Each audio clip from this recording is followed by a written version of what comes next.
Hey everyone, those of you who are at home, hello.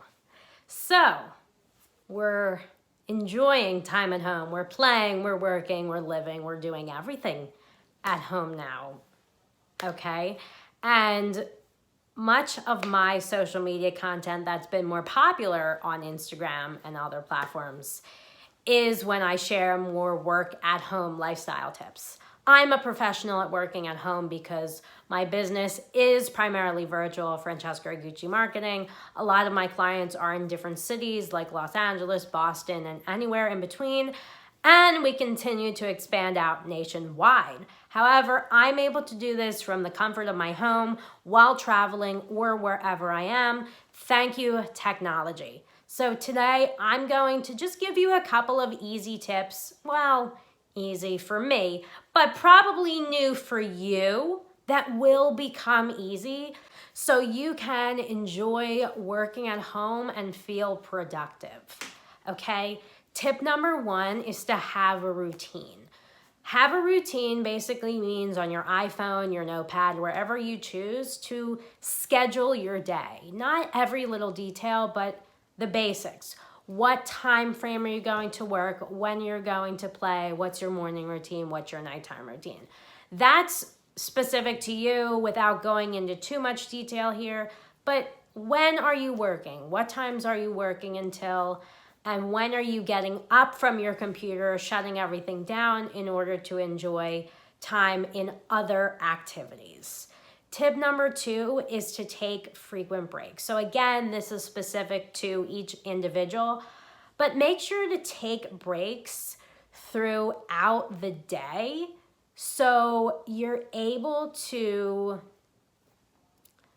give yourself new surroundings just to take a look at. So, for example, get up after 3 hours of work and take a walk outside. Get up after a project and eat. Get up and walk your dog. So those other activities that you enjoy, incorporate them within your workday. Tip number 3 is the days of the week that you're actually working. Some of you are working the traditional Monday to Friday, and some of you, maybe even like myself, are working 7 days a week. So if you're working 5 or 7 days a week, make sure you know when you're working and when work time is work time. So let's say you choose to give yourself a day off, a Monday off, work on Sunday or work on Tuesday. I'm just saying, make sure you know when it's time to work, at what days of the week, and make sure you're grounded in that. There are days where I make work less, a little less, a couple days during the week, but I pick up that time on the weekends. There are times where I sit on my computer and work for 4 hours on a Saturday or Sunday just because I can and I want to start a new venture, for example.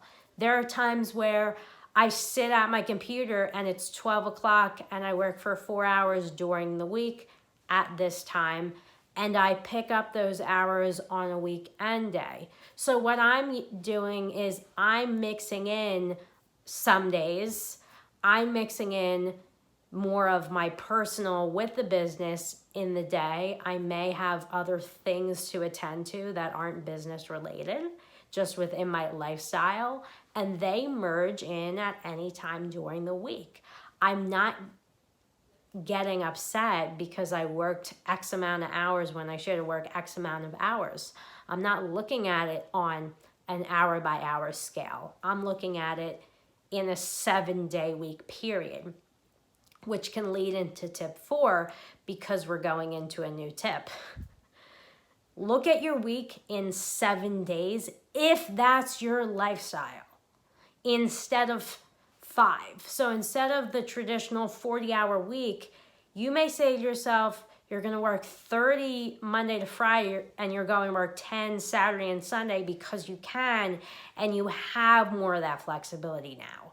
And maybe since everyone's home, whether it's your pets, your roommates, your family, you have other things to attend to naturally during the week outside of work, other appointments, shopping, whatever you're doing basically, and you want to look at your lifestyle in a 7-day week period instead of 5 and 2 separation. Okay? Tip number 5 is when you're not working, don't work. So when you decide to say you're done for the day, be done for the day. Don't go in and check email when you're outside walking your dog and still be there a little bit, even though you're not. When you go to the park or you go out, whatever you decide to do, and this can be merged into life outside of this current situation, be where you are 100% of you. Give 100% of you where you are. If you're going to check email when you're not walking your pet, your dog, or whatever, your cat. Check email or respond to email. When you're outside at the park and you're enjoying nature, enjoy nature at the park. Like, go to a park if you have to that has no service.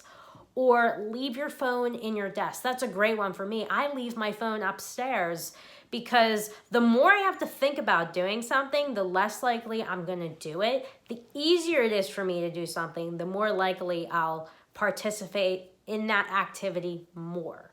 Psychology 101. So 5 tips for you. How about that? Quick video today.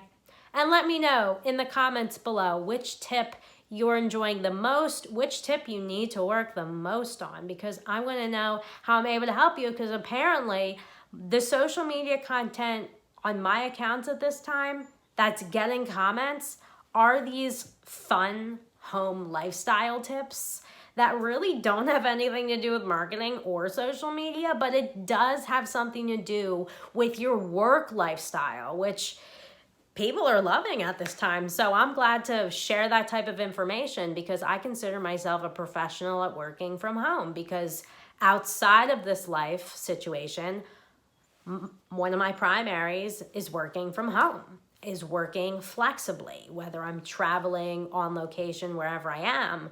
That's my lifestyle. So I'm glad to be able to share my expertise in working from home in this video. Make sure to like, subscribe, and ring the notification bell so you know on Wednesday and Sunday, or Sunday and Wednesday, when I'm posting at 12 p.m. Eastern Time. Okay? Thank you so much for watching, and I will see you next time.